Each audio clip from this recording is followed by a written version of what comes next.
tall, but I'm standing in front of you. It's a podcast. Welcome to Your Tall But I'm Staying in Front of You, the podcast where two friends circling the drain of academia examine the cultural detritus of the 20th century. I'm Devin. And I'm Ethan. How's it going, buddy? It's going well. I'm trying this thing where I feel like I've been able to relax a bit. It's a thing I call they don't pay me during the summer. And as long as you ignore that doing things continues to cost money, it's sort of nice to not have to be working during every day. So Yeah, got and that going for me. speaking of, enjoying not having to work, we're here on our summer vacation series. The big conclusion Yeah. with this movie that we've talked about the director before, and he obviously had like a big hit a few years ago, and everyone's Yeah. like, what's he gonna do? And I think it was a huge surprise to everyone that he was like, I'm going to remake Oh Brother Where Art Thou, Yeah. which already it's like, wait, that's a remake of National Lampoon's Vacation. So like you're Exactly. remaking a remake. And it's Yep. like, okay, but Nolan's never done a movie about the American South. Right. That'll be interesting. But he's like, no, wait, it's set in ancient Greece, Yeah, this is bullshit. and I'm casting people from Yeah. every other country. Yeah, yeah. So when I heard he was going to remake Oh Brother Where Art Thou, I thought I can't wait to see what entirely South U.S. Southern actors he hires here, because if you don't do that, then what's the fucking point? And he's hiring British actors to to portray like a George Clooney-esque character. It can't be done. Yeah. Yeah. They just can't. They can't nail the accents, and then No. also not going to do the music. Like taking the music out, Yeah. Yeah. which I get. Like if you want to be getting Oh Brother Where Art Thou back to the roots of the source material, National Lampoon's Vacation didn't have music either. So I can kind of see it's like, oh, we're going back to basics, but there's Maybe. not a single car in this movie either. Yeah, no, and I kept asking who's Tommy Johnson in this, Yeah. and I couldn't figure it out. Maybe the Muse. I guess he does some music stuff. So, but just a very frustrating experience in that way. Yeah, they Yeah. talk a lot about songs in this movie, actually. Like music is it's a topic. But there's the one big song that everyone's getting really pumped to listen to. Yeah, They all fucking they put earplugs in, and it's like, I like to go to some rock shows, and sometimes you gotta put the earplugs in. But when it's like the encore, when it's like the big number, you're like taking those earplugs out. Absolutely. Even if you have like some ringing for the next couple days, and we didn't even hear it. So no. Very very frustrating. It's anyhow. We'll get so we'll get into it. The remake of Oh Brother Where Art Thou.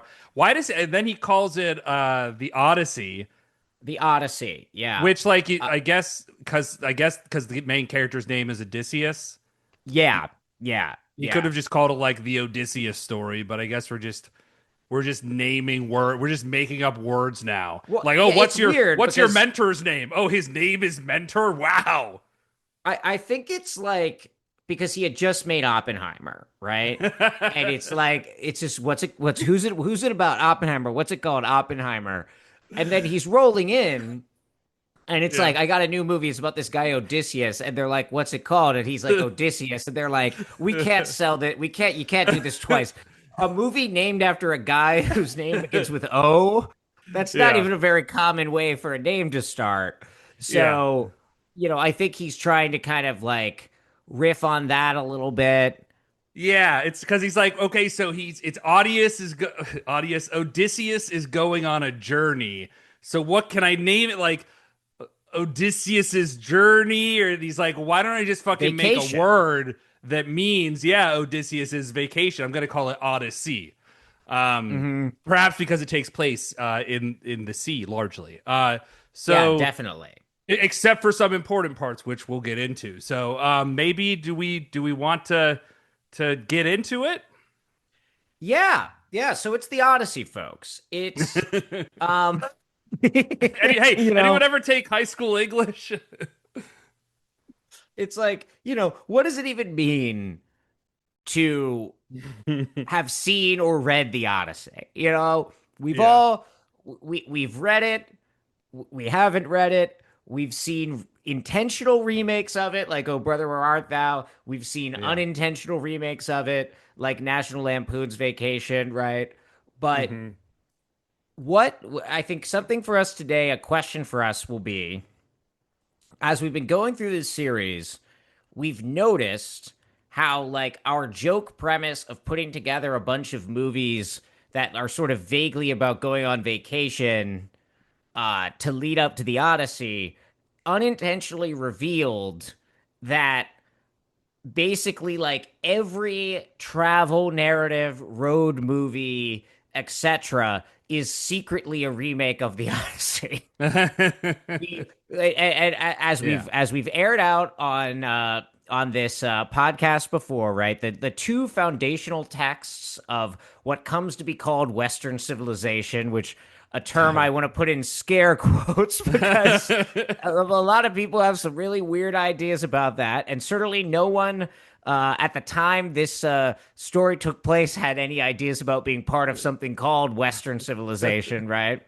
Um, are the Iliad and the Odyssey, right? Yeah, yeah. The Iliad, of course, as we've discussed, uh, the first great work of literature about going to work and doing your job, right? And it's actually all about like Odysseus doesn't want to go, right? Like all No. these guys, they don't want to go, and Right. Agamemnon's like, you gotta go to work. It sucks, but you gotta do it. Those are the rules.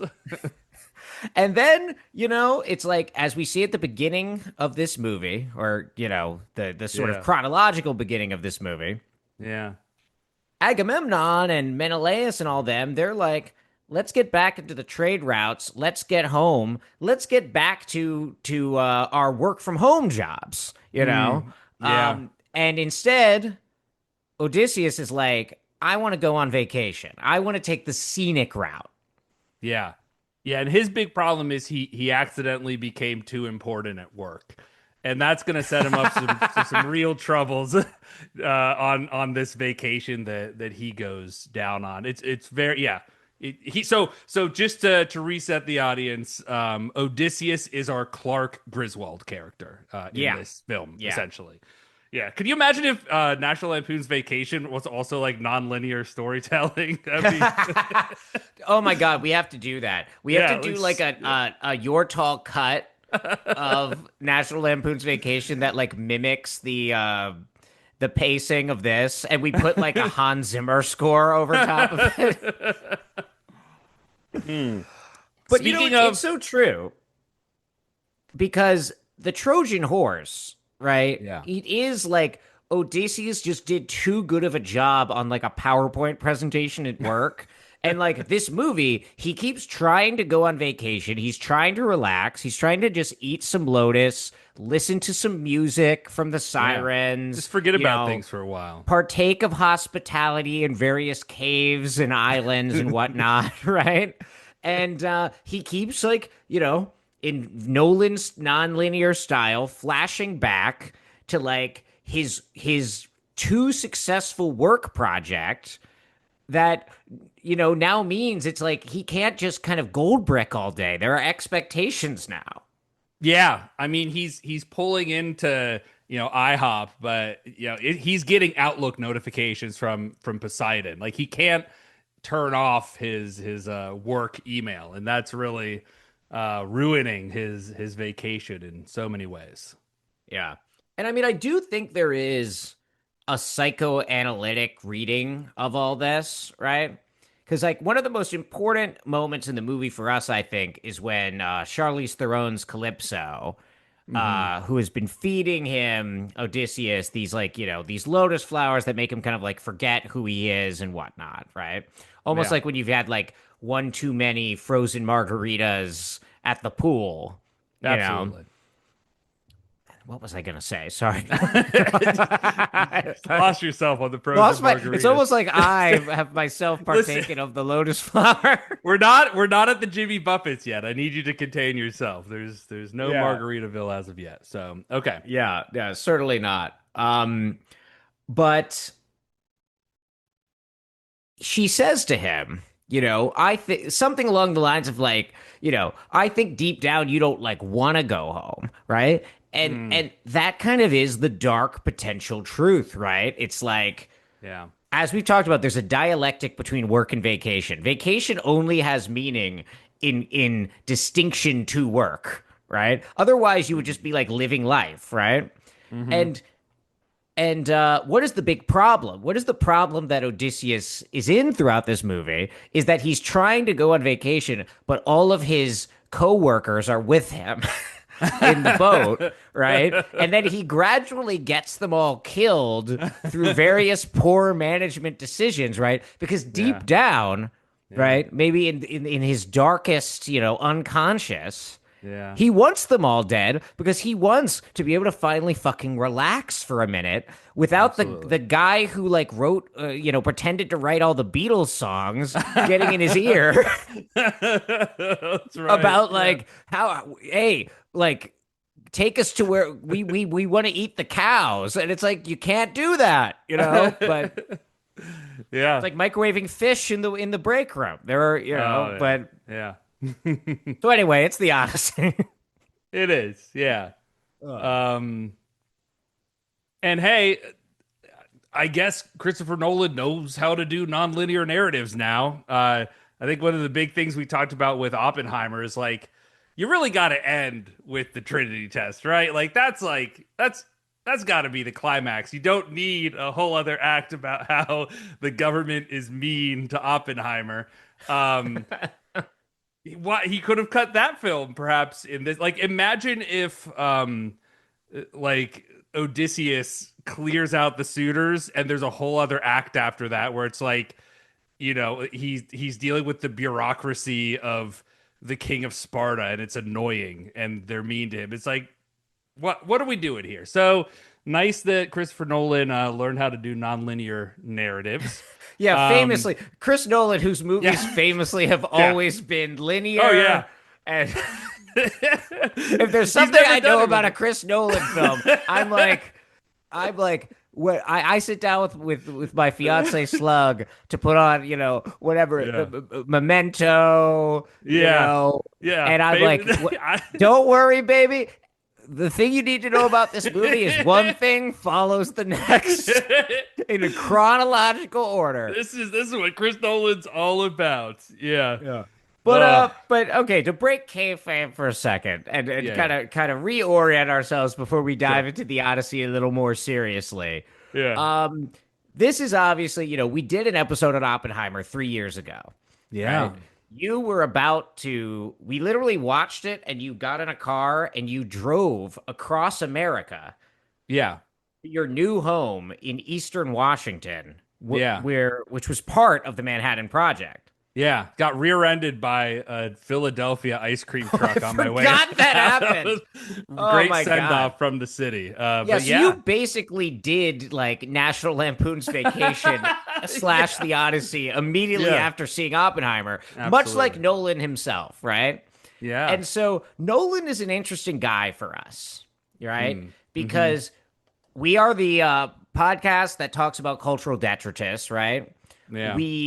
But we never really we don't really talk about the MCU. We bring up the MCU as kind of like a straw man a lot, right? But we don't really watch those movies on here. We don't talk about them.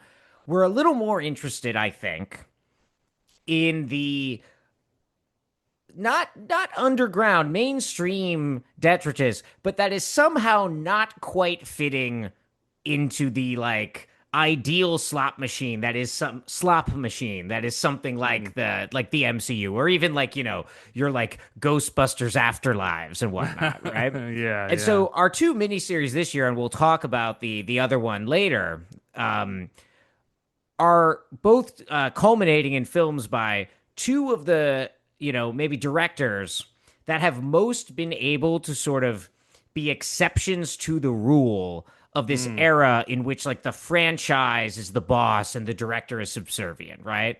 Chris mm-hmm. Nolan, obviously, and then in December we'll be talking for the third time about our friend Denis Villeneuve, right? Villeneuve.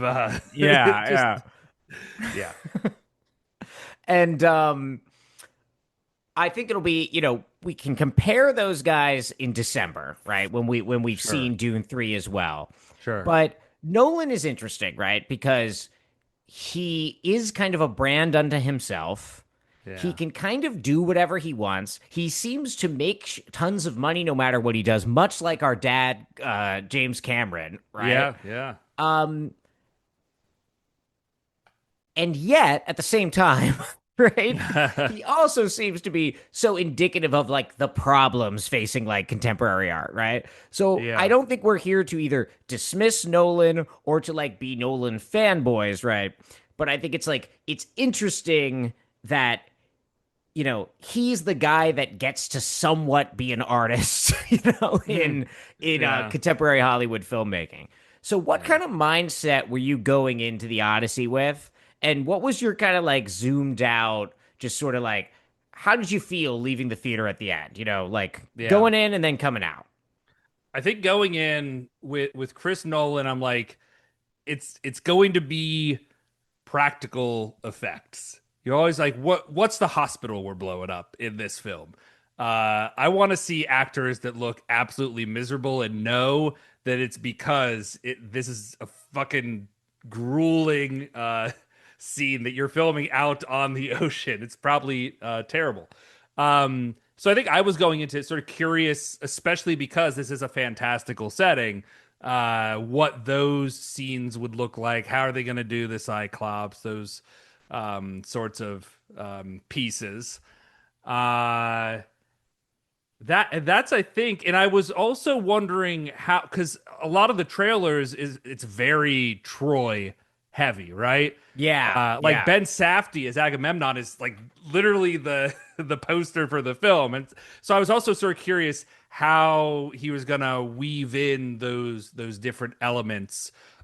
Given, of course, that he's only made films that follow chronological sequencing.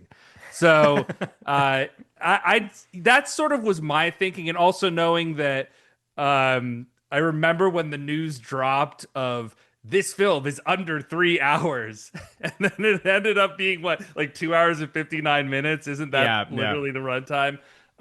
It's a little less. It's like Okay. what? Are you running the math? It's 2 hours and 53 minutes. 53. Yeah, yeah. Yeah. Did you bring up calculator to do this? Um, Well, I was, I'm doing a lot of things at once over here.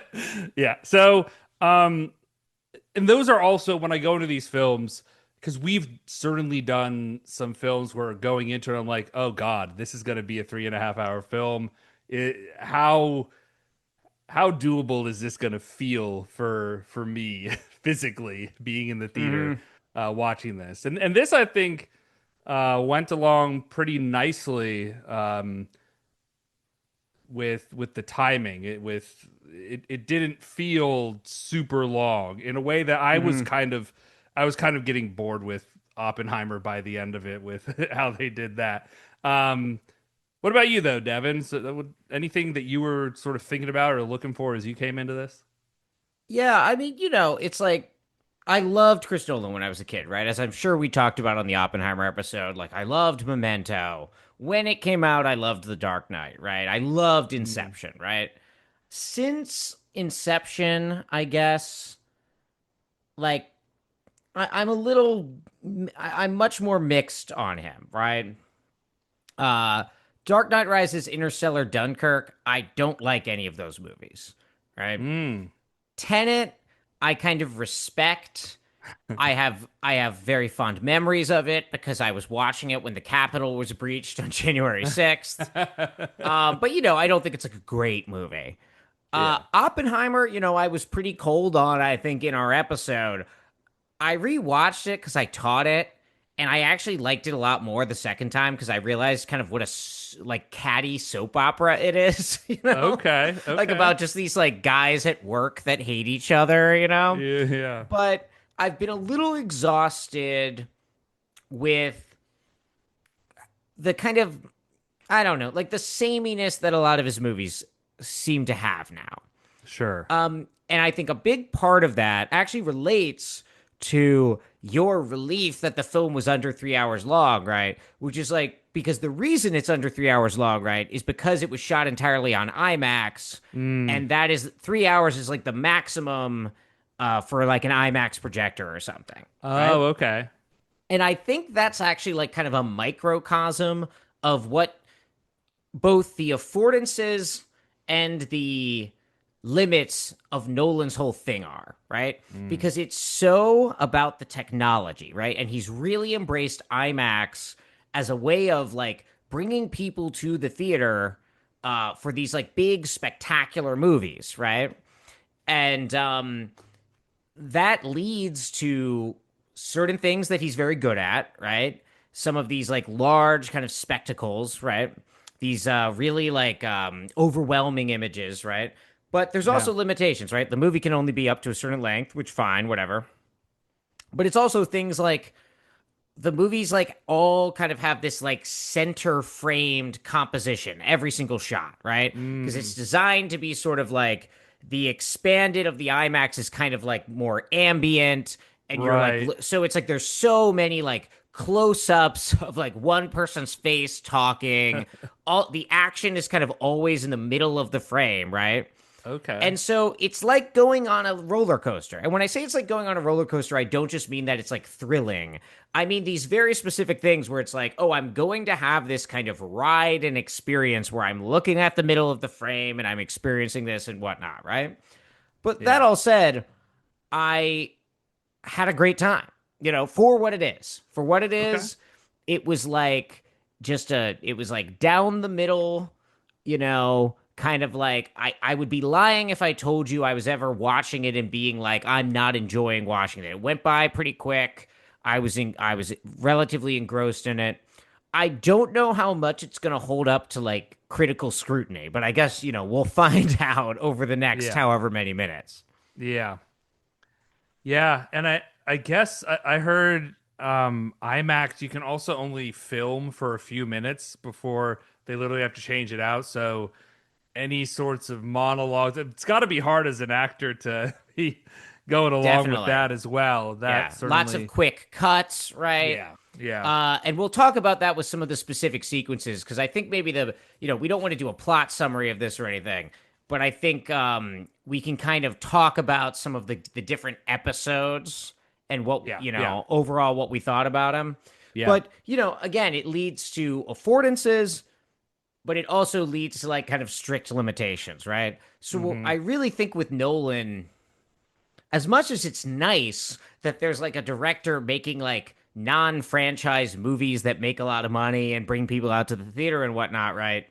It's also like, you can't really talk about him in the same way you would talk about like someone like, I don't know, like Be Gone out of China or something, right? Where it's like this he's doing he's more akin to like PT Barnum than he is Yeah. like Yeah. Martin Scorsese or Jean-Luc Godard or whatever, right? Right. And I think I think I'm not interested in just doing a like this is like slop thing because then it's like, well, what are we even doing here, right? Right. But it is like kind of the contradiction of Nolan, right? It's like I can save the movies, but at what cost? Yeah, I love that because that is so interesting. Where on one hand, what is Chris Nolan known for? And it's these practical effects. It's these huge sets, filming on location, this sort of real tangibleness to it. But on the other hand, it is that technology piece where you go to the Odyssey website and see the 12 different ways that the film can look depending on whether or not you live in a major metro area or Yeah, not. yeah. And so, like, this is a thing where, back 60 years ago, you could go and see Lawrence of Arabia in Maysville, Kentucky. Now it's like, well, if you live in this specific area and you manage to get tickets quick enough, you can see it on IMAX 77 millimeter. Otherwise, there is that narrative that's been going around of like, are you really seeing the film as intended? Do you need to see it on the 70 millimeter Yeah. IMAX, of which there's only 25 in the country? So no, people can't see it on that. It's inherently Yeah. not accessible in that And way. then and it increasingly, it's like, again, to the roller coaster thing, right? It becomes in that way materially closer to a roller coaster, right? Because it's like, if you want to ride, Cobra Kai, you've got to go to the specific park that Cobra Kai's in, right? And so it's like, Yeah. okay, if you want to ride the Odyssey, you've got to go to one of these 25 theaters, or you can sort of have I don't know, maybe like lesser version of it. So did you see it on IMAX or like a faux IMAX or whatever? No, no, no. It said it because I remember this when we saw one battle after another. My screen said one battle big. I was like, I love that. So this says it's Odyssey big. I don't Nice. know what big is. It reminds me of Disney trying to invent Infinity Vision because they don't have access to IMAX. So Yeah, yeah. I don't know Thanks what to the our boy. big format is. I don't have time to learn all these formats. I'm gonna go to the one that has the cozy seats and see it there. But I'm gonna assume that like small town Central Washington, it is not it's not getting near that 70 millimeter Yeah. IMAX. Even living in a major city like Philadelphia, Ethan, I cannot tell you how little I thought about format when I was Okay. choosing where when to see. I'm thinking I'm like basically a Luddite when it comes to this. I'm like thinking about time Yeah, and I'm yeah. thinking about like my own convenience, right? Right, Uh right. like if you were introducing any additional hurdle to me in making a movie decision, it's just like also I was seemingly banned from AMC. Oh yeah, that's right. I think because I like constantly threaten to sue them through like the forum because it's like I go to see the drama and like the like brightness is just going up and down constantly because the bulb Yeah. is dead and Yeah, it would be very funny if we continue to do this podcast, but one of us is banned from actually seeing films in movie theaters. So yeah, we yeah. have to, yeah. Well, I'll tell you Yeah. what, because I didn't go to AMC because fuck them. Where'd you And go? I went to the movie tavern in Flowertown. That's right. Today's sponsor is the Listen, I wanna shout it out to the movie tavern. I have no idea what format it was. It definitely wasn't IMAX. It was on something that they call the super screen. Um, it looked great. I missed the first 10 minutes of the movie because like Slug and I ordered two burgers and they only brought one burger out. Oh And no. I like as the movie's starting, I'm trying to figure this out. I will say they need to label their seats more clearly because the burger was for someone else entirely, which is why this all Oh. started. Who got the first burger, by the way? Because I Well, I feel like gave it to there's Slug, obviously. okay. But But then then there's the thing of Slug like gave it to the person next to us. who it actually was for. Who it was for. See, Yeah. this is what Okay. happened, right? It's Yeah. the person next to us ordered one burger. We Yeah. ordered two burgers. The person bringing the food out comes up to me and says, "Your burger." And I was like, "I'm supposed to have two." And then the person a couple seats down, I have like a 15-minute discussion with this guy. He leaves me with the one burger, walks away, and then the person sitting next to us is just like, "Oh, I think that's my burger." And I was like, if you had intervened initially, we could have avoided all of this. So I have no idea what happened to the first 10 minutes of this movie. I know Travis Scott was pounding his stick. Sure, yeah. And I saw like vague images in the background. It seemed like it was kind of just doing some overture stuff. But if any Right. plot happened, I have no idea. I don't know if So- that's when they like explicitly established that he's based on Clark Griswold. But Are you this is all happening while the film is start, so everyone else is trying to watch the film, and meanwhile they hear this like, I ordered 2 burgers. That's I like was their being experience. so I was being as quiet as possible, but then he was like demanding I produce a receipt, and it turned out that my phone had fallen inside the seat, which is one of those fancy like lean back seats, so I had to like lean it all the way back so that the machinery opened and I could get Yeah. my phone out. And I'm like literally like I'm like squatting on the ground while all this is happening, and he has like a Yeah. flashlight on. Oh no. But this is why you go to the movie tavern. Because Right. I usually would be the person getting upset about all of this. This- you but would've- you're at I was the movie wondering- tavern. I was wondering, like, did you have your cinema lawyer on speed dial ready to go? You're like, oh, I took down AMC, and I'll take you down too. But no, No. Okay. See, the thing about movie tavern is because Yeah.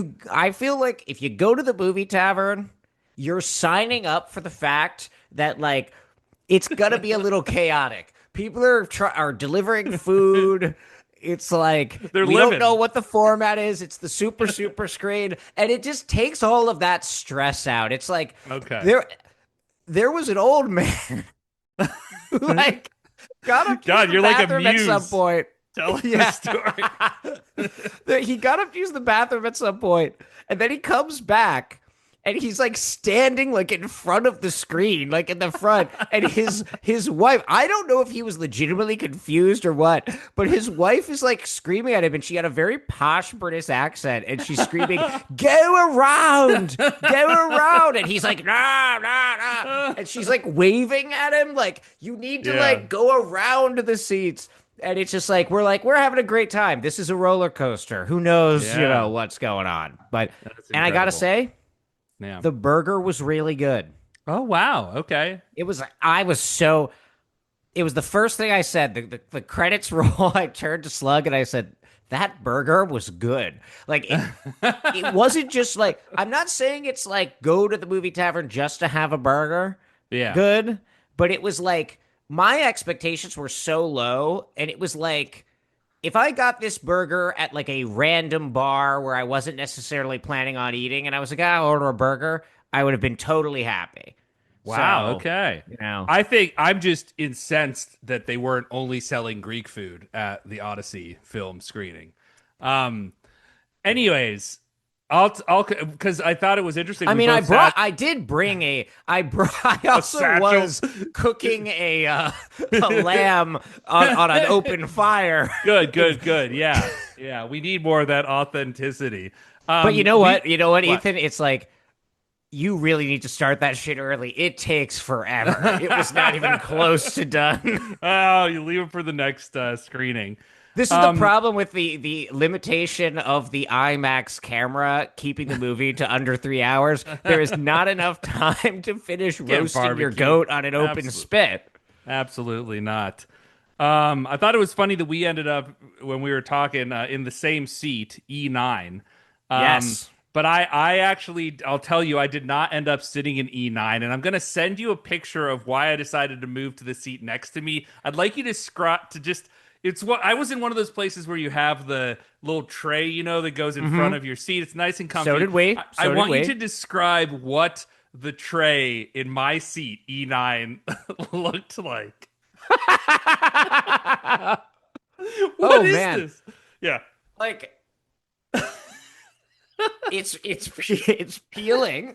Yeah. What the fuck? It's revealing some kind of like undersurface. Yeah. Honestly, dude, if you said this to me out of context, I would have thought this is a photo of a bedpan.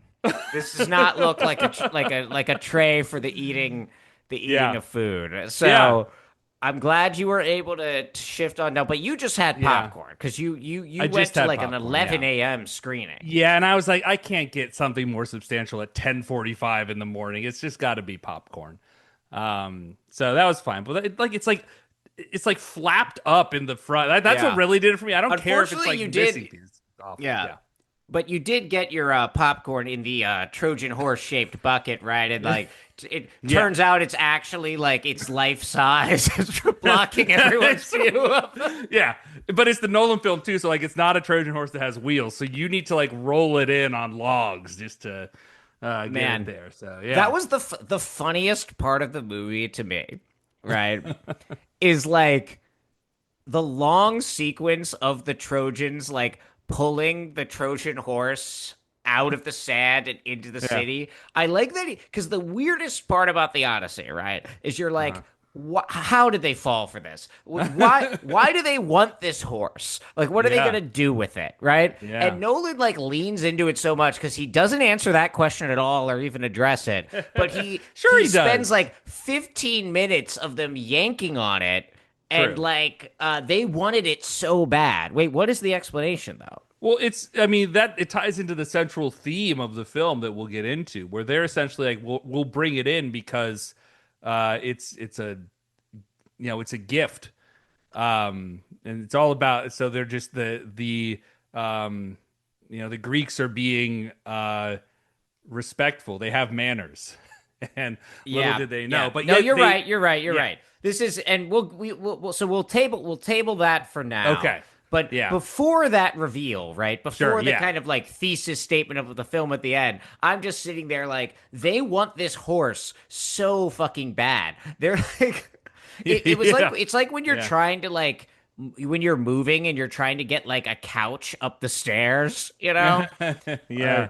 Yeah. And it was very interesting how much Chris Nolan leaned into what would it actually be like doing this, because what there's Odysseus is saying like, oh yeah, there are like men drowning in it when the tide came in. It's like, did you not know the tide was going to come in? You're just like, hey, some of Yeah. you go down here.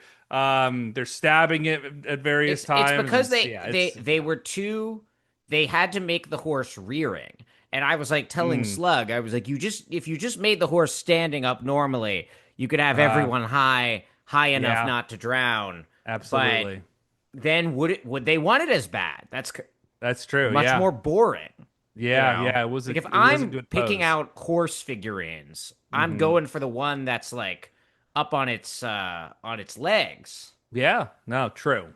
So, so that yeah, so the Trojan horse did of course play a role in this. Um, I'm thinking. I mean, do you want to chat about a few of the various? Yeah, let's bits? move through like the big pieces, right? Because people know the Yeah. story of the Odyssey, right? So, we get our sort of like much like the Odyssey itself, the poem, we start with the kind of situation already being the case that Odysseus has been lost for years.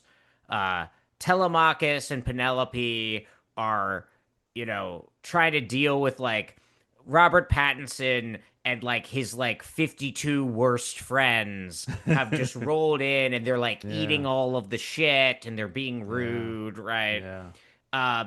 And then, in non-linear fashion, we kind of see the journey of Odysseus, the vacation, if you will, Yes. until he eventually gets back to Ithaca, presumably, for some kind of tenure track job or something. But along the way, right, much like in the Odyssey, there are these various kind of like episodes, these various kind of like challenges or occurrences, right, that happen. So we can just kind of go through those in sequence maybe and see what we think about their execution. Yeah. So we talked about the Trojan horse stuff. We see a bit of that early. This is of course where we see Elliot Page not playing Achilles. It turned out. I don't know what. I didn't realize that was like a rumor. There were so many Yeah. people tweeting angrily about it. I just assumed it was true. Yeah. But playing Sinon and gets fucking killed. Yeah. Hanging out by the horse while they're all inside, right? The horse looks great. It does. Like I was wondering how did they manage to actually construct this horse out on the beach, because it showed him putting it together, but it's sort of like, did you just have the horse pieces ready? It was They impressive. they're Yeah, yada yadaing yeah. a little bit, I but don't need, I don't actually that's care, the but it was magic of very good movies, right? craftsmanship. Yeah. Hmm. Yeah. And I think, Elliot Page is very effective in this. Yeah. Um the uh the whole like Trojan horse sequence is cool. It's we've already seen most of it in the trailer, right? But Yeah. it works. How do you feel about Agamemnon? Played, of I course, by Benny Safdie. Yes. I maybe this is an unpopular opinion, but I loved Agamemnon in this because he's just essentially, you never see his face, right? Because he's got that sweet little baby face. So it makes sense why they would not really reveal Benny Safdie's face. But he's just like wearing a Batman suit essentially and Yeah. just logging every single frame he's in. I thought it was well casted where he's just sort of towering, I guess, in his scenes. He's Yeah, I liked the Agamemnon, and I'm sure that people are for like, that's sure. not an accurate Greek. It's like, of course it's not. The fuck are you You don't want talking to see about? accurate. You do not No, want to see I historically don't. accurate You Odyssey, don't right? want. I don't want to see his digging balls. I mean, So if someone wanted to do that, it could be interesting, but like that's not what. no, When yeah, people say they want something to be historically accurate, what they mean is they want it to be Yeah. historically inaccurate in a very specific way that is like personal to their preferences. yeah. So I really liked him. I mean, what were you thinking? Did you? I thought they framed it really well with he would just show up almost like he was so you're like, "Oh fuck, this guy's bad news." You just constantly Yeah, got that yeah. vibe. No, I think Agamemnon is the part of the film I most have 180'd on from like trailer to now. Okay. Even since I finished watching it, as I've been digesting what Nolan was doing with him, right? Because Hmm. while I wasn't a historical accuracy person, because I don't give a shit, Yeah. I did think that the armor looked pretty stupid and lame, right? Yeah. And at the time, I'm just like, and a lot of people have compared it to the Batman armor. And I was Yeah. like, oh, okay, it's just like Nolan's kind of out of ideas. This is his aesthetic. And then I realized watching it in the kind of like allegorical structure of this film, Agamemnon is a Chris Nolan fanboy. Agamemnon is the guy who saw The Dark Knight and thinks that it's like like a defense of violence and fascism, right? Mm. And because and Agamemnon is this character whose masculinity and kind of like imposing nature is entirely constructed out of you know decoration, right? Yeah. Like Yeah. he has the badass helmet with like the exposed metal vertebrae on it, right? Yeah. He Yeah. covers himself up. What is he but like one of the Nazis you see on Twitter with a Greek statue as an avatar, right? Yeah. And then it's like, and we never actually really see him do anything, right? No. Like, even when the doors open, he stands there kind of like imposingly, but then everybody else does everything for him because Right. everyone else is subservient to this image of masculinity, right? And then Mm. it turns out, when he goes home, that was all kind of pretty hollow, right? And Yeah. didn't actually protect him. And also, his entire like badassness was built on the fact that he like killed his daughter, right? He participated in violence against women that then comes back against him, right? Yeah. So I think it's supposed to kind of look stupid. It's supposed to look like this kind of like canned badass, exterior.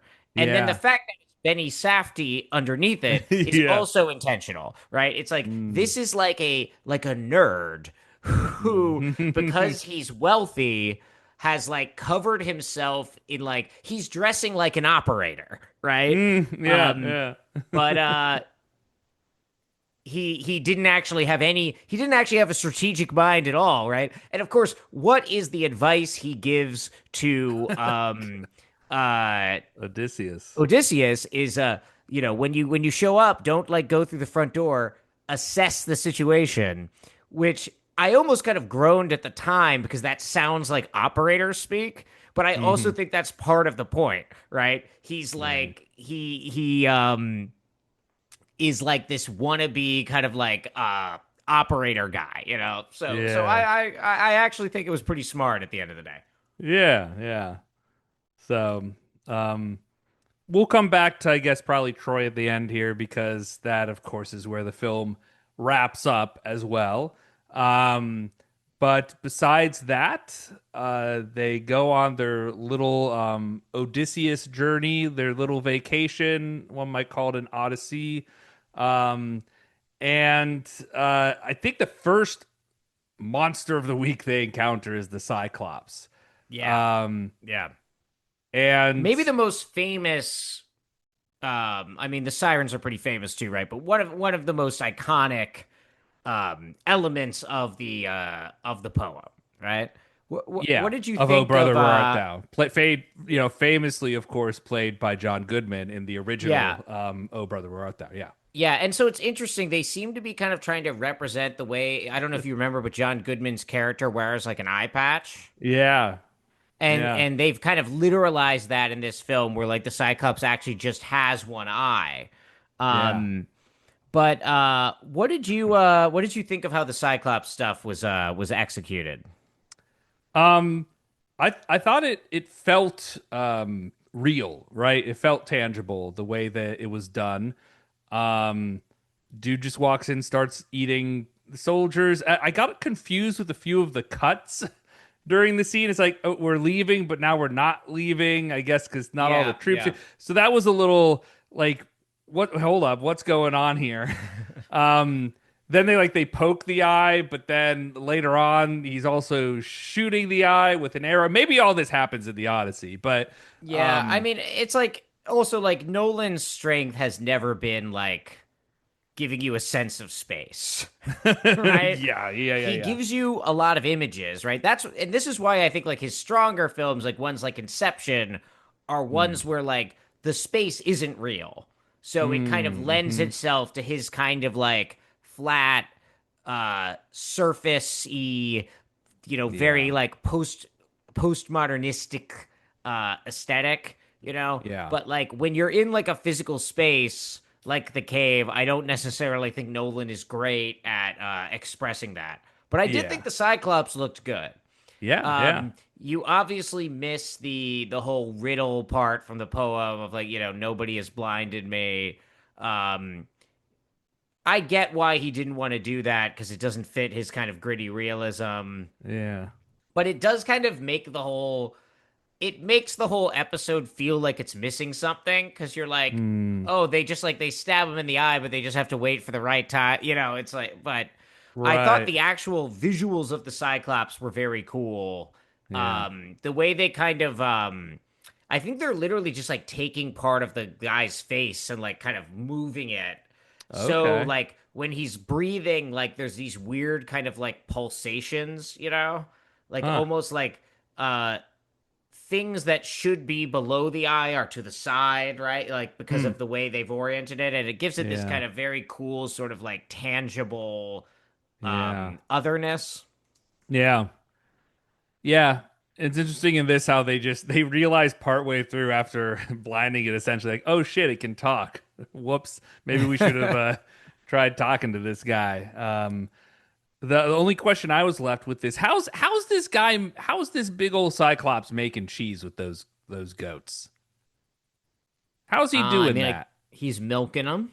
Yeah, but he's a big guy. That's got to be that You don't procedure think has he got to. has like you don't think he has like the the dexterity. I just he's like his hands are so big. It's got to be a delicate operation when you're that size with those little goats. I don't know. Yeah, but he doesn't have a lot to do. So, That's I think he he can probably just take his got really time. good at it, you Clearly know? they said the cheese was pretty damn good. So, It's like, yeah. it's a thing where like, back in the day, maybe, big men and centers in the NBA, they tended not to be very skilled. They couldn't shoot, they couldn't hit their free throws. But now you look, Yeah. you have people like Victor Wembanyama, Joel Mm, Embiid, right? It's a different era of like, small guy skills in big Yeah. man bodies, you Yep. know. Um, big problem though. Cyclops. That Cyclops. That's a son of Poseidon. Mm-hmm. So they fucked that up.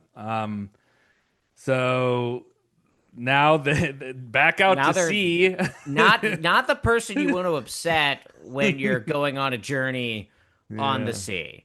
Um, and of course, we never see Poseidon. We don't see any of the gods except for Athena. Um, Yeah. what did you think of that decision? Because like in the poem, that is not accurate to the poem, right? In the Right. poem, the gods are like they are Yeah. characters, they are doing shit, they're having conversations. Yeah. I I liked that decision. I was reading about how Chris Nolan toyed with the idea of like maybe I'm gonna have Zeus as a character that's actually shooting lightning bolts from Olympia, and even just the description is like, well, that would have been silly.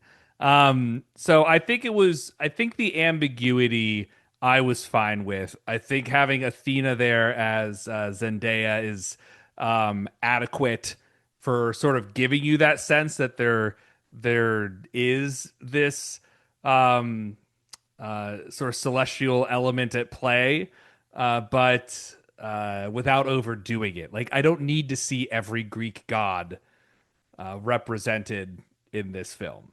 That's my thought, at Mm, least. Did you? yeah. No, it worked for me. Yeah. You know, and it opens with that title card, A Time of Apparent Magic. And I Mm, think that is Nolan kind of telling you like he is understanding these gods less as like actual beings and more as like the way that the people of this time are understanding their material relations to the world around them, right? right. So the fact that the gods primarily manifest as these kind of natural phenomenon, which is the way that the actual people would have experienced them, Yeah. I thought that was cool, Yeah. and did give it a, you know, I think for the kind of aesthetic this film was going for, it's what it needed. I think it would have been it would just be a different film if you're gonna. I want to see the movie with like Zeus hurling the lightning bolts, right? But that can vary. You can get into fucking like Taika Waititi Thor Love and Thunder Yeah. Yeah. bullshit real quick with that, right? Yeah. Um, so yeah, I thought it worked for me. There, but you know, we'll get into it as we go. There were moments where I could have used a little more of the apparent magic. I think there's really strong moments in the film with that, and others that felt a little less successful to me. Yeah. So after this, they go to you know, another island where they a bunch of them get slaughtered by these like giant guys in armor, the Yeah. Lestrygonians. Hmm. Um, I don't know, like this was fine, kind of boring. Kind of feels a little it feels a little like, I don't know, right after the Cyclops, it's like, oh, a nut more giants, you know, More and big guys. Yeah. but yeah, I don't know. It's And fine, I guess. the trees were moving around. What was that all about? Did I miss I don't something remember there? that. Yeah, the trees were like moving on their own. Like they like trapped some of the guys, the trees, by Oh, moving. I don't know what that was. I don't know. So, anyways, yeah, that was fine. Um, it's quick, you yeah, know, yeah, yeah. That's but then that's they get fine. to Cersei, Yeah, and this might be my like favorite part of the movie, right? sure. Samantha Morton plays Cersei, and she's fantastic. I think it's probably the best performance in the movie. Okay. Um, the you know, her whole deal, right, is she turns people into animals, right? So Yeah. even when they are first going up there, you're seeing these like shots of various kind of exotic animals, tigers and lions and whatnot. There's a cool otherworldliness to this, and then they partake of her food, right? Food and hospitality is such a big part of this movie, as we'll talk about, right? The Cyclops is Yeah. cheese. Now they try to ask the giants for hospitality, and then they get slaughtered. And then Yeah. she gives these guys food, and then like it's not just that they magically turn into pigs, but she's actually kind of like sculpting them into pigs with her hands. And Yeah. I thought that was really well done, and like maybe my probably my favorite like effects work in the Yeah. movie. Yeah. I completely agree. It's It's I feel this is probably just the fact that people are used to thinking of the like pig transformation scene as like Disney, like Yeah, Pinocchio, like yeah. it's fairy dust and like ooh now they have a pigtail, whoa that's zany, but like this was very like almost Cronenberg-esque. It's just like It it's was. Yeah. yeah. So I thought that at this point, I think the note I wrote down was various phobias, the movie. But there is some of that sort of body horror aspect that makes sense, I guess. If you're turning a person into a pig, that would be Yeah. understand. So I thought that was very well shot. Um, Oh definitely, god, and definitely and a good honestly, scene. like more disgusting than them turning into pigs is when they're eating the Eating food. it, yeah, Like I don't know what that food was supposed to be. It was like gross and disgusting and like yeah, tendony. It was very like yeah, um fleshy in an unappealing way, right? And yeah. like it's actually like I'm kind of like relieved as a viewer when they finally are just full on pigs, Yeah. because I'm like I Yeah. can't watch these dudes like shoving this like white Ugh. strips of flesh into their mouths anymore. Ugh. Yeah. Yeah. Again, must have been a really gross shot. Just a Yeah. scene to shoot. Yeah. Um, Yeah. yeah. So yeah, so they get, Odysseus then shows up and he kind of gets her to turn them back. And then they have to go to the underworld, right? Where they meet Yeah. Tiresias, the blind prophet. And this is where we talk to Benny Safdie and we find out about what happened to him. We talk to Elliot Page. What did hmm you think of this part? I thought it was good.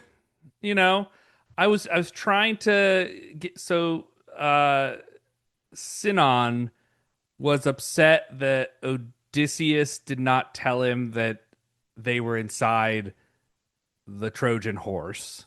Yeah. Uh I guess I don't fully understand like why that's super like why he's pissed off about that. He's like is it just like you lied to me? That's bullshit. Is that Yeah, I honestly like the Sinan stuff. Like, it's always hard. Like, dialogue in Nolan films is often a little literally physically hard to hear. So I yeah, often have yeah. to like. It's not until I can rewatch the movie at home with subtitles that I fully clock all the like plot level stuff. I Yeah. was a little confused in general about Sinan's whole deal because there's like the thing where like they're drawing lots, him and Robert Pattinson when they're younger. Yeah. And like, what exactly was happening with that? What was your understanding of what happened?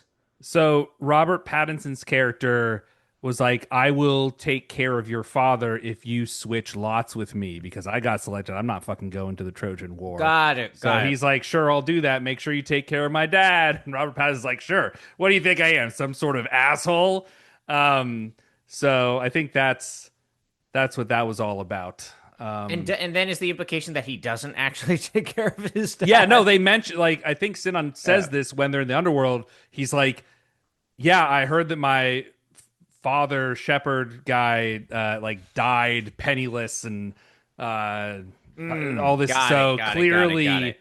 clearly the deal was not kept up. I'll just slight aside, just like the Aeneid to me is a very funny piece of literature, which I think is where Sinon comes from, isn't in the Odyssey or the Yeah. Iliad. Yeah. It's just it is like a rebooting of Ghostbusters situation where the Romans were like, you know what? We're also part of this story. Sorry, that was a Definitely. slight aside, but Yeah, I, yeah. It's the first fan fiction in some yeah, ways, yeah, But yep, it's also like, yeah, no, trust us. We are also directly a part of this. yeah, We're not yeah, superfluous at all. yeah. And then Um, Agamemnon, also Agamemnon's brother, played by John Bernthal, Menelaus. I feel like both of them were like, man, can you believe my bitch wife murdered me? It's like her you killed your and her daughter. daughter. Yeah, Like yeah. of course she did that. And both of them were sort of like, isn't that crazy what happened to Agamemnon? It's like, Yeah. I get it. Yeah, no, they are not capable of considering that, right? Because it's like, and Yeah. that's kind of Agamemnon's whole problem, right? Is he's like he thinks like there's the domestic and then there's war, right? There's Yeah. home and there's work, right? He doesn't Yeah. have a theory of vacation. He doesn't have an ability to mediate between the two, right? Yeah, middle And so he management, comes man. home and he's like, "Oh, work's done. Time to put my feet up." And it's like, "No, war is still, work is still going on. War is still going on, you know?" Yeah. The also interesting that he makes Clytemnestra and Helen twin sisters. I was about to say I wanted to chat about that. I'm Interesting. assuming this is just because he wanted to give Lupita Nyong'o more to do. Yeah, that would Um, make sense. which But to like me, fair enough. I was also wondering, is it a little play on this idea that, Helen of Troy is supposed to be the most beautiful woman in the world, but also she has a twin sister? Like, that's sort of funny, you know? Like, It is funny because it kind of seems like a plot hole, but then you're like, okay, he definitely thought about that. And again, I yeah, think it's pointing out like, yeah, this is all just kind of bullshit. These are just like yeah, men, and they talk about like, yeah, Agamemnon really just needed an excuse yeah, yeah, to go to war. He was going for economic reasons, for trade routes, right? yeah, yeah, So I thought that was pretty cool, and also it means like Lupita Nyong'o, who's very talented and not given enough roles, unfortunately. Like wasted a bunch of time voicing that tiny character in the Maz shitty Star Kanata. Wars sequels.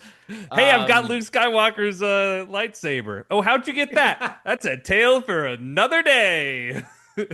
we're gonna be making one of these a year for the rest of your lives, Yeah. unless something goes wrong. No one will ever get sick of this. Yeah, no, Um, I agree. Yeah. yeah. What So do you yeah, think of that's Underworld? all. Anything you did? Pretty good, pretty good. Yeah. I like the I thought the Tiresias visualization was really cool with like he's like kind of half out of the ground, Yeah, Um yeah, and again, like I thought that was when the whole like way that like the Agamemnon character is supposed to be kind of like pathetic yeah. came through to me. Yep. Going back to your question about Sinan, I didn't really understand like why Sinan needed to even be by the the horse, um Right. like what role that was serving or like, but um I don't know, it takes a village, I guess. Yeah, I guess to be there to be like it's a gift. Um to the Yeah, and then to they the just like gods or fucking something. fucking kill him, but Yeah. Yeah. you know, that sucks. I was very confused because like when that happened, I still thought Elliot Page was supposed to be Achilles. So I'm like, wait, what the hell's going on? Why is Achilles hanging out next to the Trojan horse? Hold up. And why was They Achilles so easy to kill? They just stabbed Achilles through the chest? Yeah, like I was like, Achilles' wait. Are they going for the heel out there, you know? Yeah. But yeah, yeah, Underworld I think is up there. Yeah.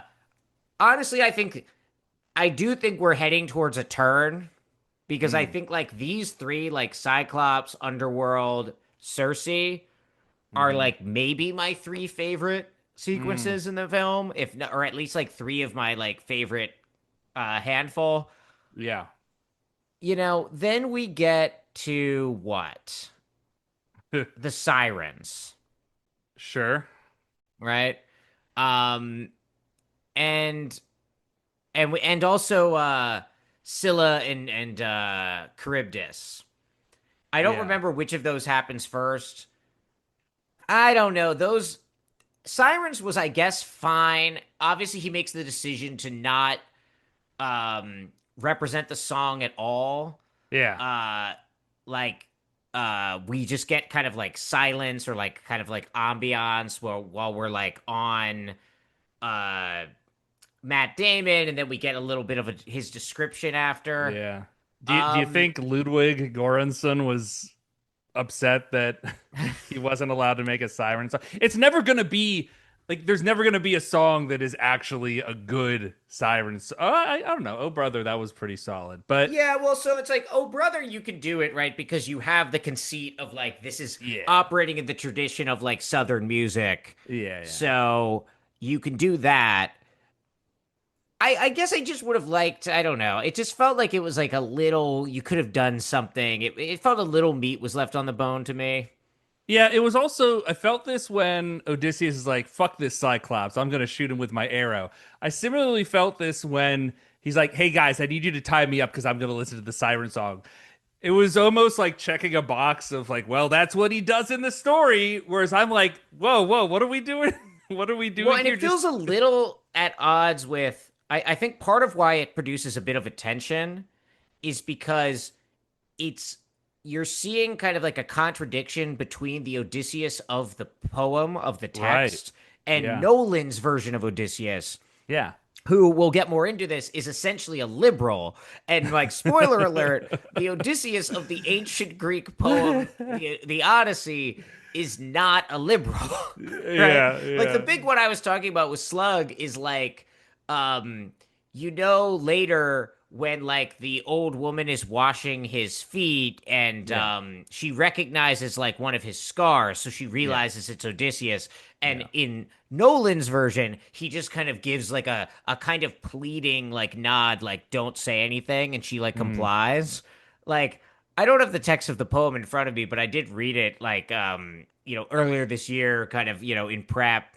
And I had like listened to it before and read excerpts of it before, but from my recollection, when that happens in the poem, he's like, if you fucking say anything, I'll fucking kill you. Like, um, and she's like, oh, Jesus, sorry. And it's like, and it's not like, in the poem, it's not meant to be like an anti-hero moment of like, oh, he's a bad guy. He wants to, it's like, Right. no, she's a slave and he's a king, right? Yeah.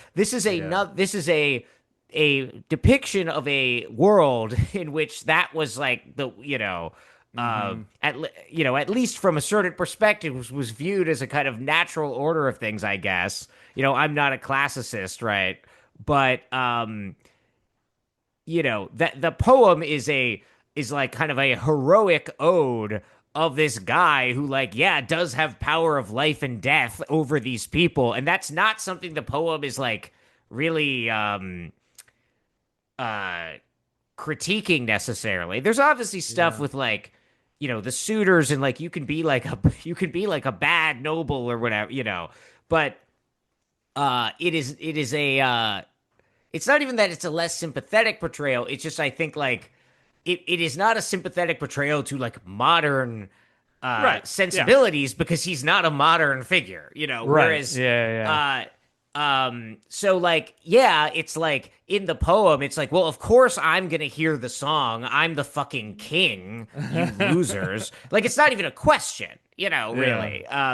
And there is like it Okay. doesn't quite accord with what Nolan wants to do with Odysseus, because he wants him to be this kind of like metaphor for Yeah. where has America gone wrong and whatnot, Yeah. Sure. Yeah. I can't wait to get into that. Yeah. So yeah. Similarly, Scylla and Charybdis I thought sucked. I actually thought that was I thought Scylla was really lame looking and boring, and like Mm, it's obviously CGI coming in, but I would have liked to see yeah. like it just felt like they ran out of creativity there or something. Right. Yeah. Like we gotta let's just keep moving here. Here comes this blob's gonna. We're just picking up guys again, just like the Cyclops. Yeah, We're just picking you it up felt kind again. of like we're fast tracking things. It's like, okay, Yeah. let's get a move on, right? Yep. And then there's the whole they slaughter the cattle of the sun god. They shouldn't have done that. Yeah. Whatever. They all die except for Odysseus. That's where he ends up with Calypso, who we have been seeing in nonlinear fashion the whole time. Yeah. This is another part where I just really didn't think. I know it's kind of just serving as a framing narrative. I would have liked to see some more juice. Mm. It felt really. It's the part of the movie that felt most like an MCU movie to me, where it felt like they had the Mm. two actors for like just a few hours, and it's like just shots of them talking. Yeah. Calypso's costume is really boring. Yeah. True. It feels like there were opportunities to do something kind of more psychedelic with the effects of the lotus flower that were Sure. ignored. Yeah. I don't know. It felt a little. There was Slug pointed out to me. I don't even remember this, but apparently it's like Calypso tells him to like stop eating the lotus flower, and he says like, "Why? I love it." Yeah, yeah, I recall that. Yeah, so I guess What good. did It's what did you delicious.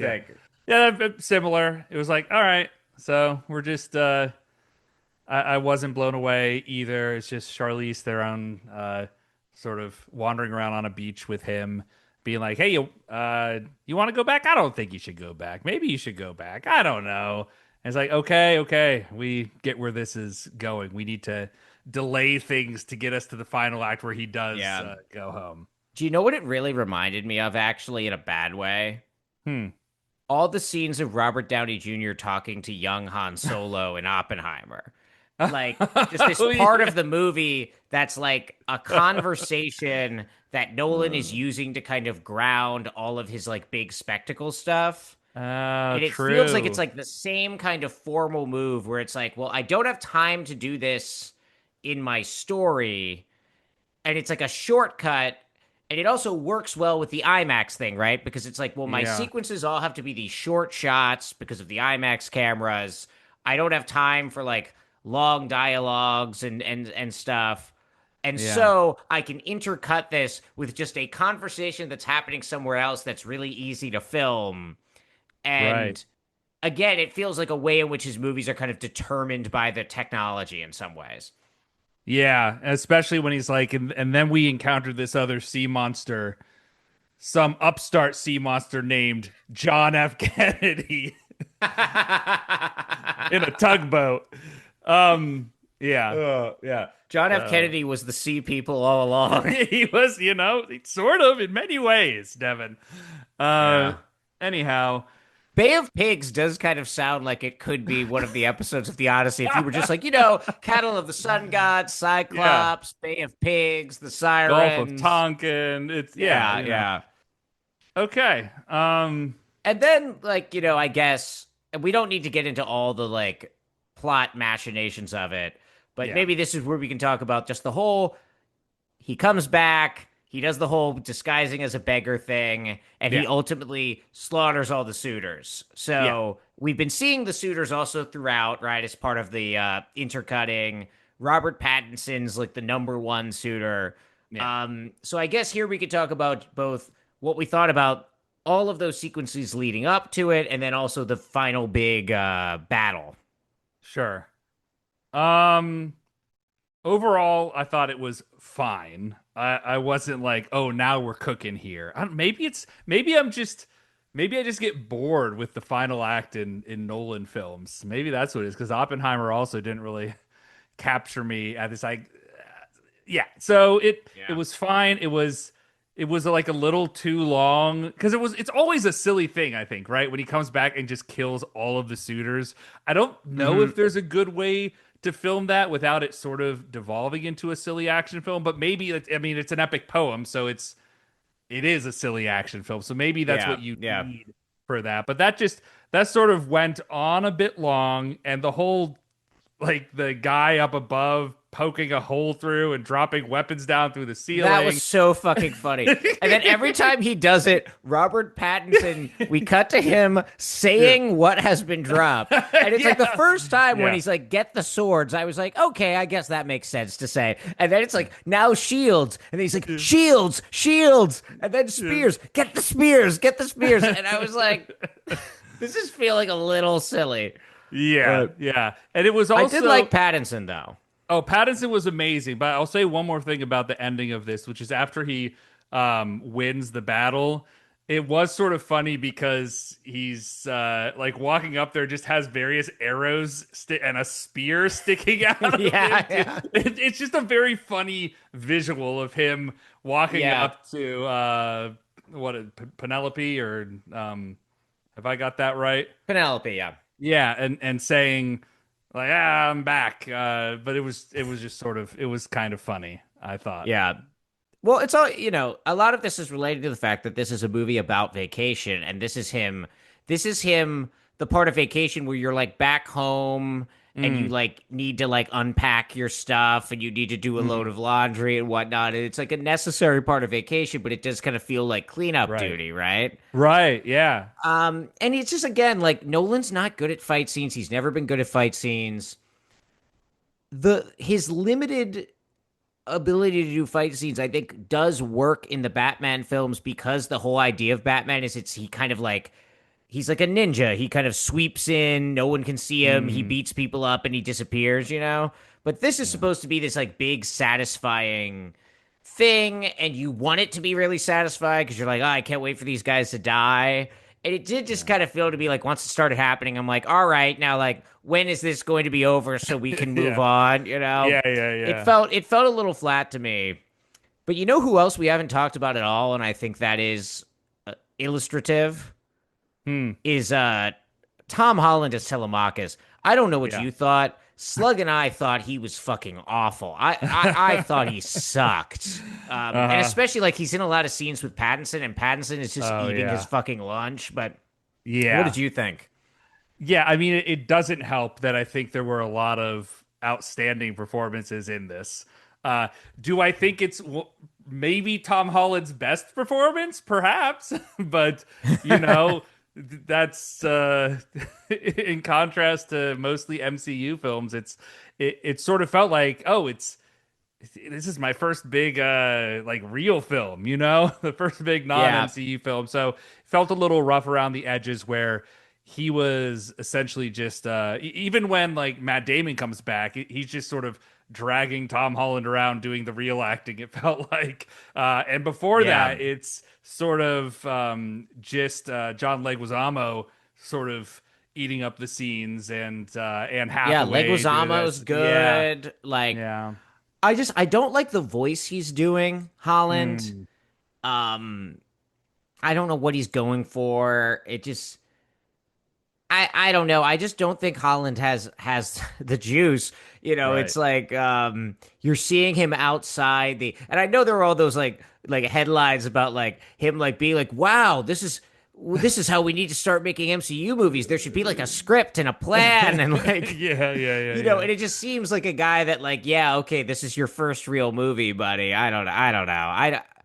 I thought he Yeah. sucked. I'll be Yeah. real. I thought he sucked. But now I think is where we can really get into the big statement this movie then makes at the end, right? Because it kind of Yeah. this all happens, you know. People are dead. Odysseus is like kind of nominally restored. Yeah. Um, but then there's kind of this big monologue, right, where it says the whole film people have been talking about Zeus's law, which is essentially, you know, is actually quite clumsily defined for us early on as like treat others the way you would be treated. It's like, okay, get it, get it, get it. But you know, this idea Yeah. of hospitality, which is a big part of the poem as well, right? Okay. And there is kind of this idea expressed that Odysseus, by coming up with the Trojan horse, was kind of like the first person to kind of shatter this world that had been built around Zeus's law. And that, Yeah. so really, like, he is to blame for creating the social situation in which the The uh sea people? the Oh, suitors okay. are doing this to his home, right? Yeah. Yeah, this stuff we hear about the sea people, you know, that are Yeah. raiding people, and it's like this, and it's like, yeah, I literally think a line of along the lines of like, we were the sea people all along is Yeah. expressed, Yeah. you Yeah. know, and Yeah. uh, they decide to like, you know, literally sail off into the sunset, Uh-huh. and try you know try again, I guess, you know, just leave Telemachus in charge, right? So this feels like is the big kind of like statement that Nolan is trying to make at the end. What do Yeah. you how do you understand what he's trying to say, and sort of like how do we feel about it, you know? Ooh.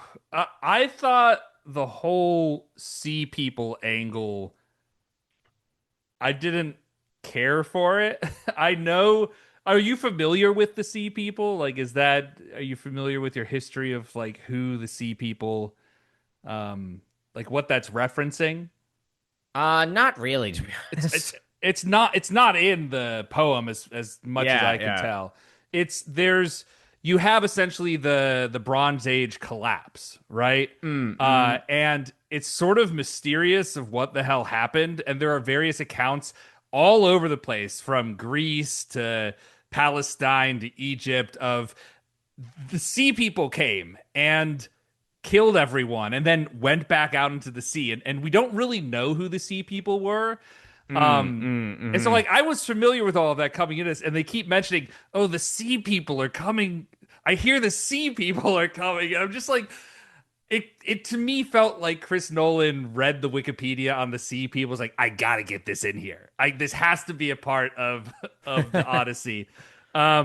So I thought that Yeah, so that's very interesting. I wish there was like anything in the film to help you with that. That feels like a real like you have to have read this Wikipedia page that I've just opened to really fully get what the film's doing with that, you know? yeah, yeah. Um but like it's a move. It's So, guilt, yeah, right? It's like that was a Nolan is gripe, but guilty. Yeah, this, yeah. yeah, yeah, And it's like much like Oppenheimer, right? It feels like it's like hmm he's trying to identify in his movies like this kind of point of like where did it all go wrong, right? yeah, Was yeah. it when we evoked Oppenheimer's security clearance? No, it goes back further than that. Was it when hmm Odysseus did the Trojan horse, right? Uh, yeah, and there's some very clear kind of like allegorical analogs you can make to this, right? Like guy from the West going to the Middle East, killing a bunch of people, and yeah, then that kind of, seeming to follow him back home, as it were.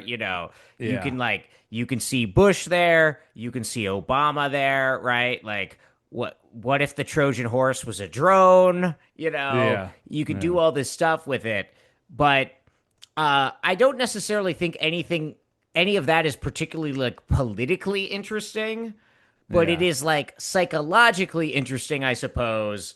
Like seeing this, like, you know, the like big ticket director of our times essentially making these movies that are sort of like pleading to be like, uh, you know, how did this happen, right? This world of complete collapse that we seem to be living in, right? Where right. our government is completely composed of charlatans, right? hmm And I suppose it's like, not that I think Nolan is a particularly politically sophisticated thinker, but the account that the original sin for, like, Robert Pattinson, aka Trump, parading through, the White House and Yeah, betraying all of the rules of hospitality, that original sin being in the Obamas and the Bushes of the world is at least closer to right than what like most like centrist Dems will tell you. Because, right, yeah. I just can't wait until fucking George W. Bush dies and we get to get all of like the Oh eulogies for God. his reasonability from like Oh various God. Democratic Party leaders, right? Uh-huh. Um and so yeah. Yeah. Yeah, that's I literally have the monologue up here where it's like the break as he's speaking in the third person, because he's like, "Oh, if why didn't Odysseus come back?" So he's the breaking of Zeus's law spreading like the plague. I can't stand this line. Our age of bronze is collapsing. It's like, come on. Yeah. Are you shitting me? Yeah. What are we, some sort of suicide squad?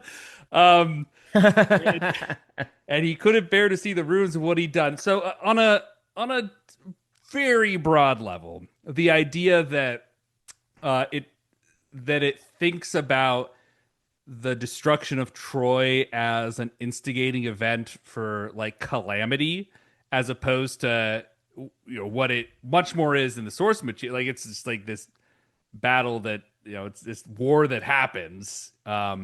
was not sort of set out in those scenes. So the idea that it's this inherently corrupting thing that has repercussions, I think there's stuff you can do with that. I don't think the writing is good enough Yeah. that it does that, but it I mean, is the sort writing in of this movie is not good.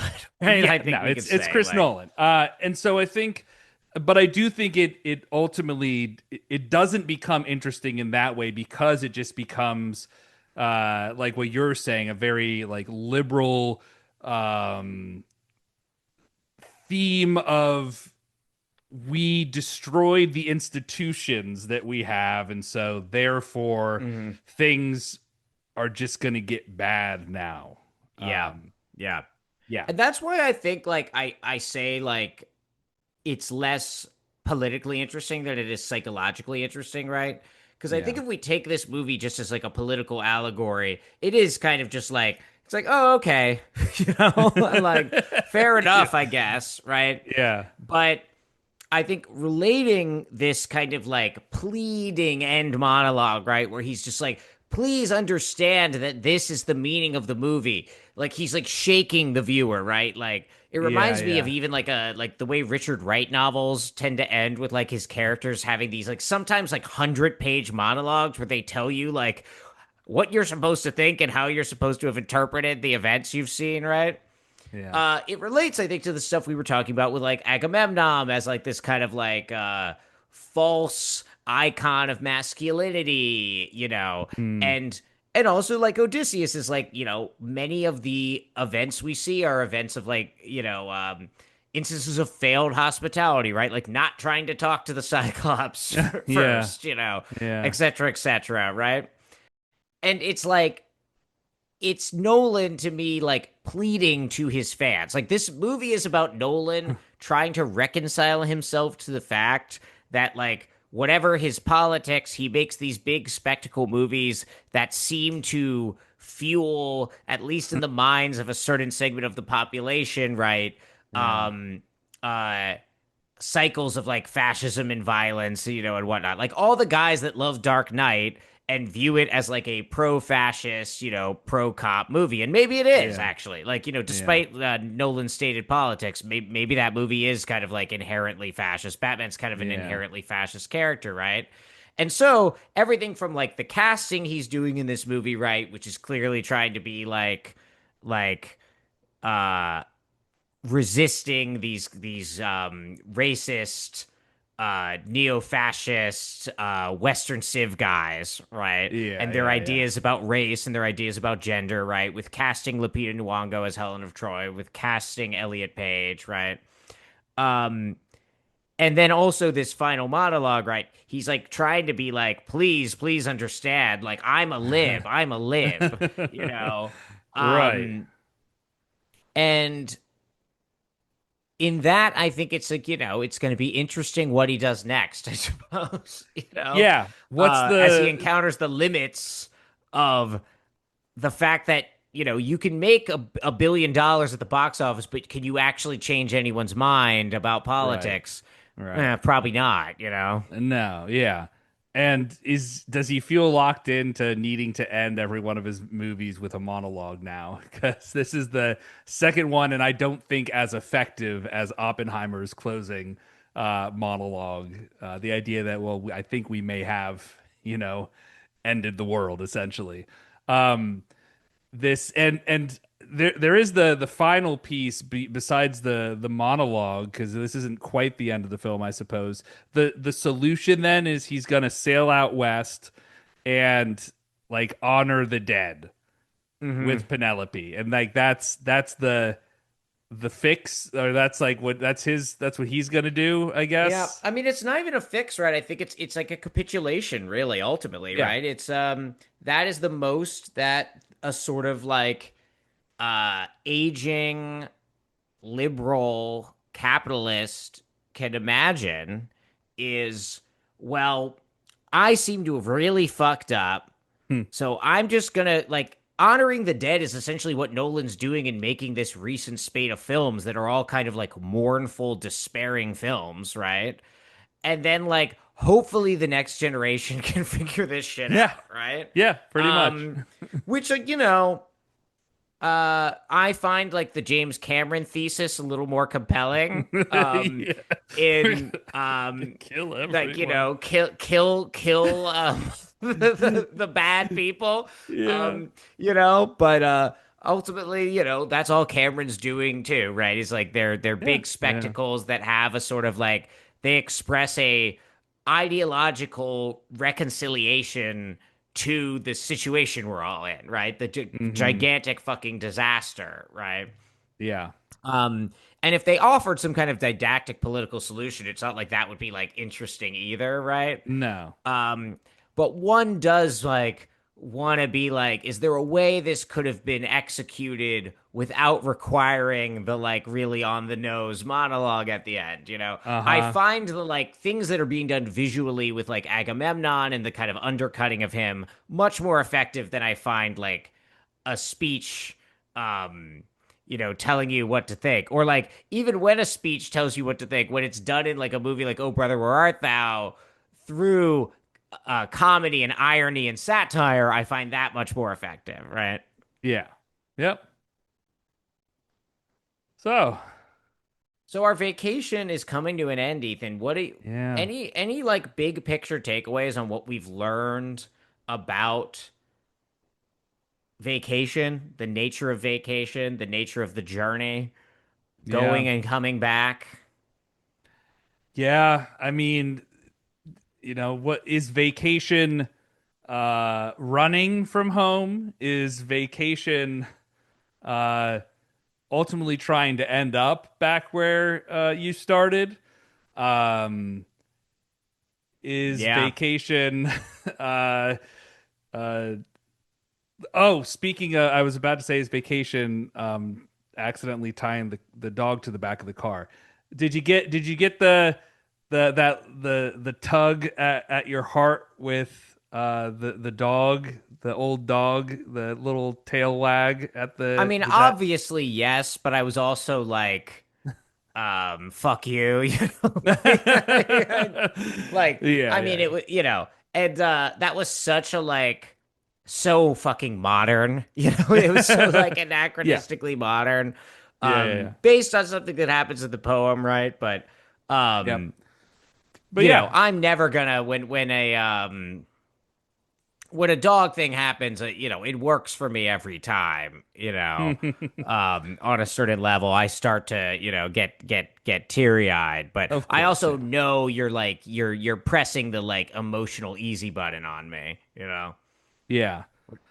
Yeah, I mean, what? So, I mean, all of these vacations become somewhat, you might say, unexpected journeys, in Mm-hmm. many ways. And so, is the Yeah. interesting thing with vacations what you did not plan to happen? Is it Yeah. the detours along the way? Is Mm-hmm. that actually where the interesting stuff happens? Well, I think it is, I think, you said something, just now about like, is it like about, is the vacation really about coming back? Right. Yeah. And I think that's the thing, right? I really think like we've learned through the series that like the vacation is actually like kind of like, you know, that's the real superstructure. That's the real hero's journey. That's the It real is. fundamental myth because all of the narratives that we're telling, right, are ultimately like these like temporary um escapes, journeys from our historical conditions, and they inevitably must find in the end, reconcile themselves to the fact that they have to return to those conditions, right? And they can do that in a number of ways, right? But the films that are consciously taking on the vacation form, right? It's this we are going to have to go back. We're going to have to go back to the social relations of capitalism and work and whatnot. But hopefully something happened in all of these like little episodes that has the kernel of some future change, right? But it is Mm. ultimately it's a very reformist, Mm. narrative structure at the end of the day, Mm-hmm. right? Mm-hmm. I guess I suppose like the Hobbit tries to, but even the Hobbit, it's like, you throw the fucking ring in the fire, I mean, no, that's Lord of the Rings, right? But, at the culmination of that whole narrative, right? And then it's like, well, and then, you go back home, but like, there's probably gonna be a bad guy again eventually, like, Yeah, yeah. um, and so I think, a lot of the movies we watch on this show are really ultimately about vacations, you know? Yes. Yeah. Yeah. Um, and so much, like you said, so much of like the hero's journey is thinking about how the person changes, but it's not that's not really the interesting thing so much as how the home changes, right?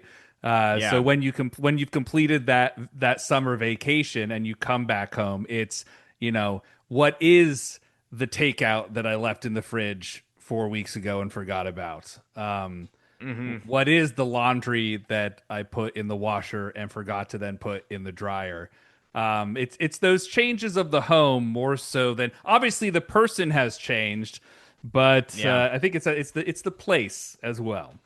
Yeah. Well, and thinking back to like, movie like Paris, Texas that we talked about in our third episode of the Mm. series. Well, of the season, technically second of the series.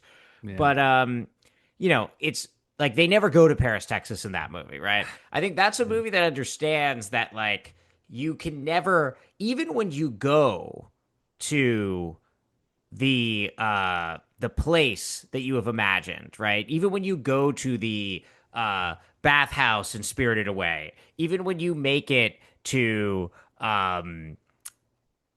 back or to Wally World in National Lampoon's Vacation, right? It's never going to actually be what you thought it was going to be, right? You show up to Wally Yeah. World and it's closed. Yeah. You can never actually get to Paris, Texas. It's this image you carry with you, right?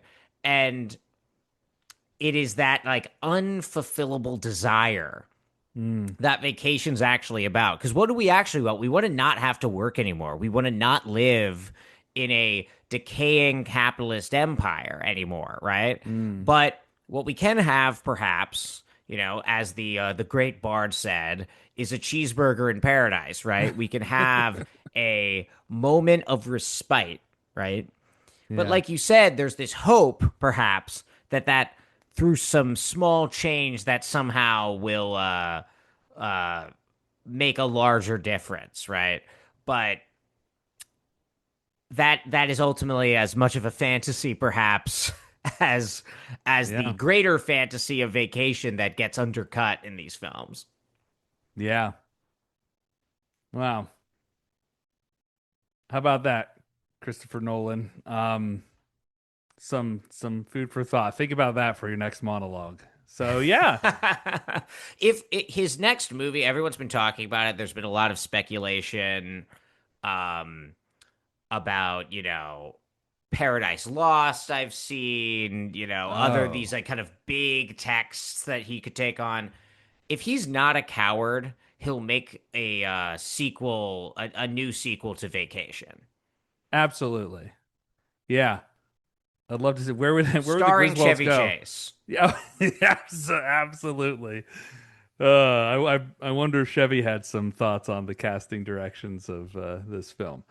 Um, yeah, So, speaking of the Great Bard, shall we pass out for the last time the Jimmy Buffetts? I think so. Yeah, this is it for old James Buffett. Um, I will listen. I've given every one of our films various amounts of cheeseburgers in paradise. Perhaps some sliders at times. I'm going to not do that for the Odyssey. I'm going to give the Odyssey. I'm going to give it probably like a 3.5 out of 6 of a pirate looks at 40, which I was trying to get a 40 in there. Maybe it's a 40 out of 100. That's pretty close to. That's a oh shit. That's even worse. Anyways, because that's sort of this like you're looking back on all the adventures you have, and you're sort of like, what's this all been about? You Yeah. know, why Yeah. why does any of this matter? And Chris Nolan seems to be trying to make a point about why it matters, but watching the Odyssey, I get that point, but I'm just sort of like, okay, well, I guess that's done. I guess that's over with.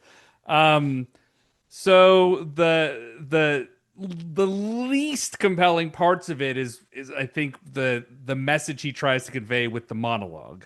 There's some Hmm. interesting ideas of flipping the Trojan horse to being a really, oh, this was a shitty thing for them to do. It wasn't clever. Um, I don't think he does anything interesting with it, and so maybe just some of the bits, which is really the heart of the Odyssey, because that's what it was meant to do. It was meant to be an epic poem that folks would stand around and sing about cool stories. It's like this is Hmm. what you did before John Wick came out. So Yeah. um, that's I think where I'm going to give it. Going to give it a pirate looks at 40. Um, Nice. and what about you, Devin? Well, I'm glad, Ethan, that you left the cheeseburgers off the table because I'm putting them back on. And more specifically, Oh, I'm putting one cheeseburger in paradise wow. on the table.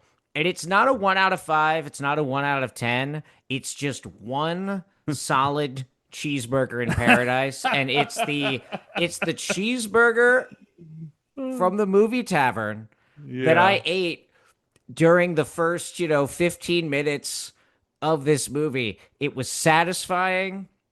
It went down easy. I Yeah. enjoyed every bite, much like my experience watching this movie. This is a cheeseburger of a movie. Mm. And it's maybe not a cheeseburger in paradise. It's maybe more of a cheeseburger in hell. But, it is the little entertainment, the little satisfaction being given to you in an otherwise like awful and terrible world. I don't feel too strongly about it. I don't think I'll ever watch it again, Yeah.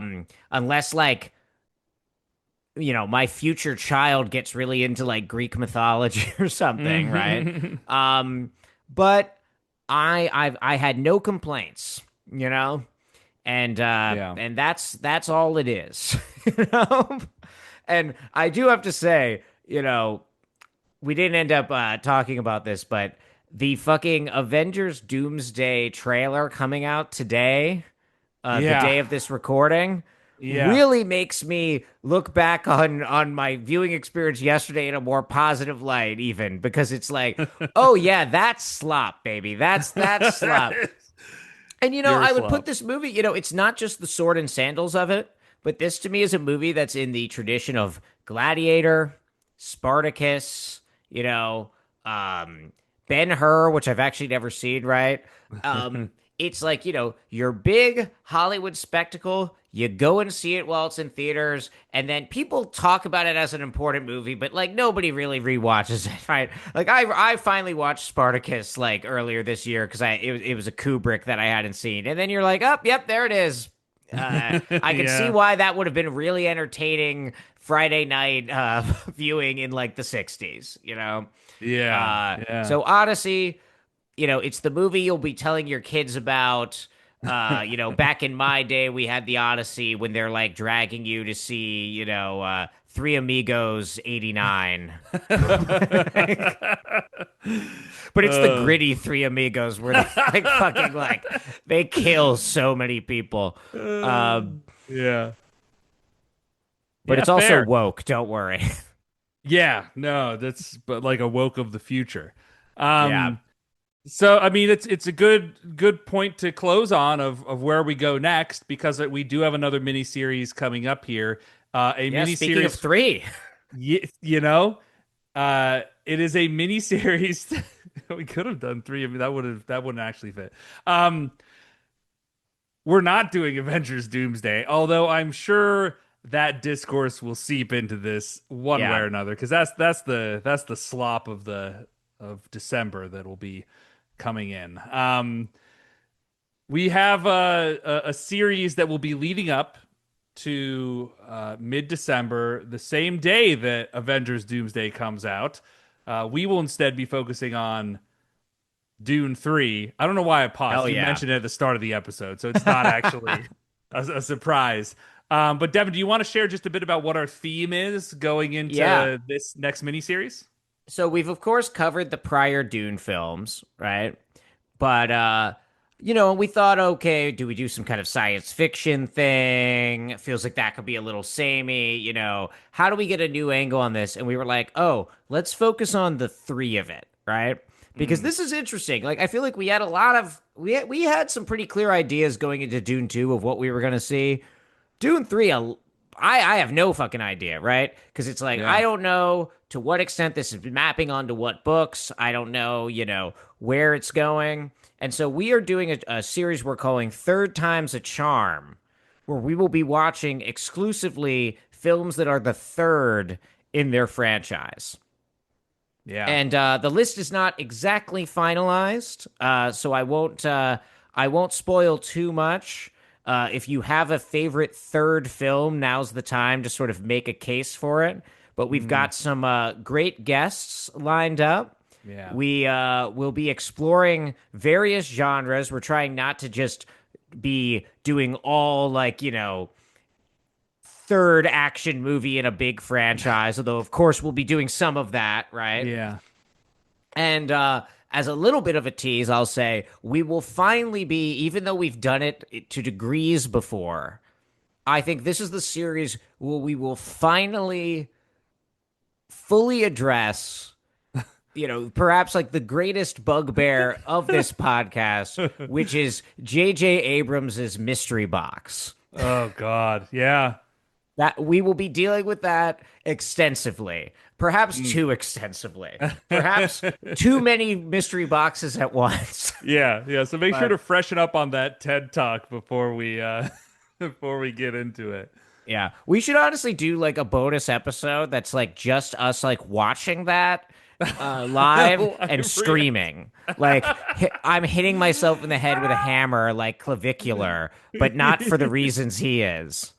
Yeah. I'm just making a sound that sounds like the Cyclops after they stabbed it in the eye. So Yeah. That was actually, it was edited out of the movie, but that was actually why the Cyclops turned on them, because they were all watching the J.J. Abrams mystery box TED Talk and like nodding in approval. Yeah, for some reason Agamemnon was just back in the cave. He's like, "Oh, what do you guys want? Oh, I got a YouTube video you gotta see."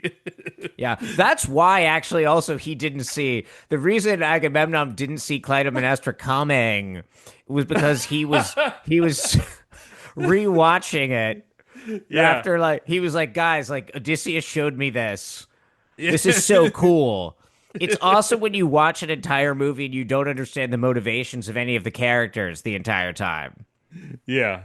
Oh, good Lord. So yeah, we'll get into that, and we'll be going in some other directions as well. There'll be music, there'll be laughter, there'll be Italian X representation. So Third Time's a Charm coming to you this fall in the lead up to Dune Part 3. And what about our closeout?